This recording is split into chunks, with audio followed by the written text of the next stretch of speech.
ओम शांति। आपका दिन शुभ हो।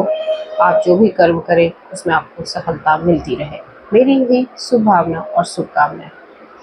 बहुत लोगों ने क्वेश्चंस किया, कमेंट किए और पूछा। एक एक लड़की ने पूछा कि मैं अपने पिता से बहुत प्यार करती थी, मेरे पिता मुझे छोड़कर चले गए, क्या वो मेरी ज़िंदगी में वापस आ सकते हैं? किसी भी रूप में, किसी भी तरीके से मैं उनको वापस अपने जीवन में लाना चाहती हूँ। किसी एक लेडीज़ ने मुझसे कमेंट करा था कि मैं अपने हस्बैंड से बहुत प्यार करती हूँ, वो बहुत ही अच्छे इंसान थे, वो वापस मेरी ज़िंदगी में आ सकते हैं क्या?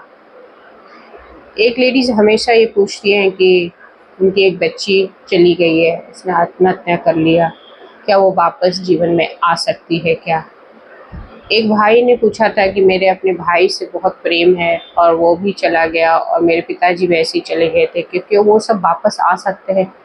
ऐसे हज़ारों लोगों के ये दिमाग में चलता होगा कि उसके जो प्रियजन उनको छोड़कर चले गए हैं, क्या वो वापस उनकी ज़िंदगी में आ सकते हैं? देखिए, जब कोई इंसान जाता है तो उसका जो कर्म है फ्लैशबैक की तरह सामने आता है, और उस कर्मों के आधार पे जो हम हमेशा बात करते हैं, जो आपके प्रारब्ध कर्म, जो आपकी किस्मत है, उसके आधार पे ये डिसाइड होता है कि आपका अगला जन्म कब होगा। प्रकृति भी इसमें अपना एक रोल निभाती है और वो डिसाइड करती है कि भाई इस आत्मा जो जर्नी पे है, इसको अभी रेस्ट दिया जाए कुछ महीनों का, कुछ सालों का, कुछ दिनों का, या वापस एक नया शरीर दे के इसका जन्म करवा दिया जाए। जो लोग एक्सपीरियंस कर चुके हैं मौत को, वो लोग बताते हैं कि जो आत्मा जब जाती है, शरीर को छोड़ती है, तो एक ऐसी जगह पे जाती है जहाँ वो उसके कर्मों का फ्लैशबैक होता है, पूरा कर्म सामने आता है, कच्चा चिट्ठा सामने आता है, जो वो करता है वो सब सामने आ रहा होता है। फिर उसके बाद एक एनर्जी, एक लाइट ये डिसाइड करके उसको इधर रेस्ट करवाती है कुछ दिनों के लिए। जैसे आप कहते हो ना कि शास्त्रों के अनुसार जब भी 13 दिन तक वो आत्माएं आपके घर के आसपास ही होती है, 13 दिन के बाद वो कहीं चली जाती है, या उनका जन्म हो जाता है, या फिर उनको रेस्ट कहीं सूक्ष्म तन में, या उनको रेस्ट दिया जाता है। फिर वापस उस कुछ दिनों के बाद 2 या 3 महीने बाद वापस शरीर धारण कर लेती है। ये एक साल के बाद दोबारा जन्म होता है। और आप ये हमेशा पूछते हो कि क्या ये हमारे घर में वापस आ सकते हैं, हमारे पुत्र बनकर, पुत्री बनकर, पति बनकर, किसी भी तरीके से, मतलब पति तो बन ही नहीं सकता पहली बात तो, क्योंकि वो आप मान लो आपके पति चला गया तो वापस पति के रूप में नहीं आए, किसी और रिश्तेदार के यहाँ जन्म होगा उनका, किसी बच्चे के रूप में, किसी लड़की के रूप में, आपका अगर बेटा है, शादी हो गई तो फिर शादी होने वाली होगी, तो फिर बहू के रूप में वो आपके घर में एंट्री लेगी। तो इस तरीके से मतलब ज़िंदगी में आप चाहते हो कि वो वापस आ जाए। अगर हम इसको रोज याद कर रहे हैं, बस रो रहे हैं, परेशान हो रहे हैं, उस आत्मा को बार बार याद कर रहे हैं और इस तरीके के सोच रहे हैं कि वापस आ जाए, तो आपके नवीन कर्मों को देखा जाता है कि भाई आप अच्छे कर्म, तो कुदरत भी इस छेड़छाड़ नहीं कर सकती। और अगर छेड़छाड़ करती भी है तो वो जो आत्मा आएगी वो हमेशा दुखी रहेगी। मान लो किसी को बहुत ज़्यादा एकदम आपने परमात्मा से अफर्मेशन भेजा, रोज़ रोज़ मेडिटेशंस किया, और वो मजबूर हो गए परमात्मा कि भाई इस बच्चे को वापस वो चीज़ चाहिए, तो जो आत्मा आती है वो प्रॉपर सुख में नहीं रहती। बहुत बच्चे आपने देखे होंगे कि बचपन से दुखी रहते हैं, या वो वाले प्रोग्रेस नहीं कर पाते हैं जो उनके जीवन में होना चाहिए। उस सब का रीज़न यही होता है।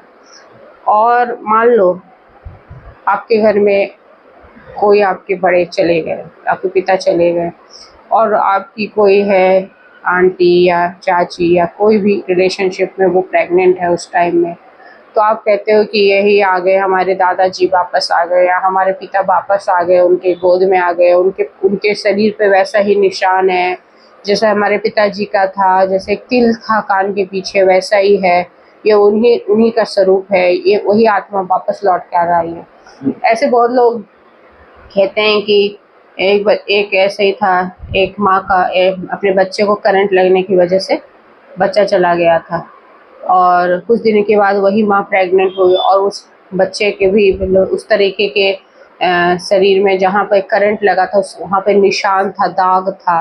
तो उससे वो माँ पहचान गई कि ये वही बच्चा है। ऐसे बहुत सारी स्टोरीज़ आपने सुनी होगी। तो कुछ प्रतिशत सही भी हो सकती है, क्योंकि जैसे मान लो कि कोई आत्मा ने अपना शरीर छोड़ा और वो आत्मा फिर किसी उसी आपके रिश्तेदार के यहाँ अगर कोई प्रेग्नेंट है तो वो आत्मा उस घर में प्रवेश कर जाती है।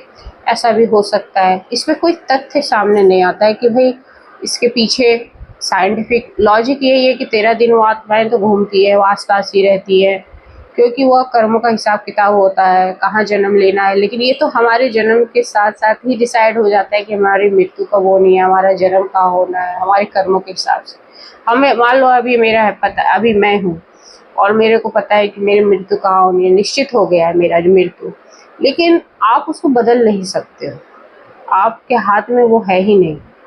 क्योंकि आपने जो कर्म किए थे, जो आपके सुख और दुख के मिलकर जो आपका प्रारब्ध बना था, उसके आपसे आपके शरीर की रचना हुई, फिर शरीर की मृत्यु भी डिसाइड हो गई कि आपको इस तरीके से आपकी नेचुरल मृत्यु होगी या एक्सीडेंटल होगी या आप अपने शरीर का हनन करोगे। ऐसी चीज़ें पहले से डिसाइड हुई हुई रहती है। लेकिन हमें अब ये क्वेश्चन होता है कि हम जिस प्रियजन को खो दिए, क्या वो हमारे घर में वापस आएगा? तो कुदरत ने जो ये नियम बनाया है, ये सोल तो जर्नी पे है। परमात्मा ये कहती है कि हमारी सोल जर्नी पे है और वो एक शरीर छोड़ेगी और फिर अपना पार्ट प्ले करेगी। वह हो सकता है आपकी जिससे प्यार करते तो वो आत्मा है, वो जर्नी पे है। अब वो आपके ही मतलब किसी रिश्तेदार के यहाँ जन्म ले ले और वो आपसे फिर कैसे मिलेगा कि भाई आप उसको आपके साथ मान लो कोई हिसाब किताब उस आत्मा की रह गई है तो आप जरूर मिलोगे उससे। मतलब आपका बेटा आपने खो दिया और बेटे के साथ आपका हिसाब किताब कुछ रह गया है, आपको उसको कुछ देना है, तो वो आपके चाचा के यहाँ जन्म हो जाएगा, मतलब आपके रिश्तेदारों के यहाँ जन्म हो गया और आप अपने अंतिम समय में अपनी सारी प्रॉपर्टी उसके नाम लिख दोगे। तो ये मतलब ये बहुत लोग आपने सुना भी होगा कि उसने अपनी प्रॉपर्टी अपने भतीजे के नाम कर दी। तो क्योंकि तो कहीं ना कहीं उसका उसके साथ उस आत्मा का हिसाब किताब था, वो वापस उसकी ज़िंदगी में उसका बच्चा नहीं बन के आया, लेकिन कोई ना कोई रिश्तेदार के रूप में आया, बेटी के रूप में आया। कुछ आत्माएं तो ऐसी भी होती है कि एक मैं आपको स्टोरी बताऊं कि एक लेडीज़ थी, उसकी लड़की जल गई थी, वो ख़त्म हो गई। अब वो वापस उसकी एज कम थी उस समय और 35 साल में वापस प्रेग्नेंट हुई और वापस एक लड़की को जन्म दिया। अब वो दुखी हो गई कि मेरी लड़की नहीं आई है। लेकिन ऐसा भी आप जब आत्मा के बारे में क्लोज पढ़ोगे तो हमेशा ऐसा लिखा रहता है कि 2 जन्म वो लड़की में, फिर 2 जन्म वो लड़के के रूप में जन्म लेगी। वो उसके शरीर पे वो जले का निशान था। जहाँ जहाँ उसके शरीर में वो जो ज़्यादा जला था छाती पे या इस तरीके का जो वहाँ पे वो जला हुआ निशान था, तो वो उसको तो पहले देखी कि हाँ भाई लड़का हुआ है, तो सोची नहीं कि मेरे को लड़की चाहिए था। जब उसने देखा तो उसको एहसास हुआ कि ये मेरी बेटी ही है।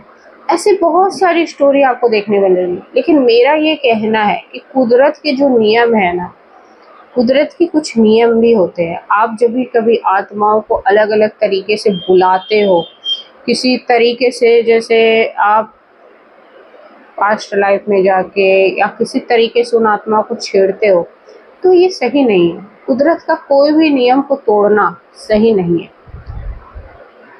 और उससे इतना लगाव रखना भी सही नहीं है। इसके लिए आपको अपना ध्यान को, अपने आप को, मन को शांति देनी पड़ेगी। चाहे कोई भी इंसान आपसे दूर चला गया हो, कोई भी आत्मा आपसे दूर चली गई हो, आपका बहुत प्रिय था वो, या हम भी अपने माता पिता को खो दिए, तो इसका मतलब ये नहीं कि हम उनके उससे इतने जुड़े रहे, उनके इतने मोह में रहे कि हम अपने जीवन का जो नए कर्म हो ढंग से नहीं कर पाए।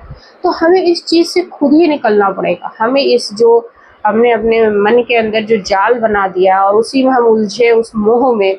देखो ये मोह विकार बहुत बड़ा विकार है, क्योंकि ये मोह विकार आपको जीने नहीं देता है, आपको यादों में ही लपेट के रखता है। आप उस जाल से बाहर नहीं निकल पाते। तो उस जाल से आपको बाहर निकलने के लिए ना उस मोह की दीवार को तोड़ना पड़ेगा।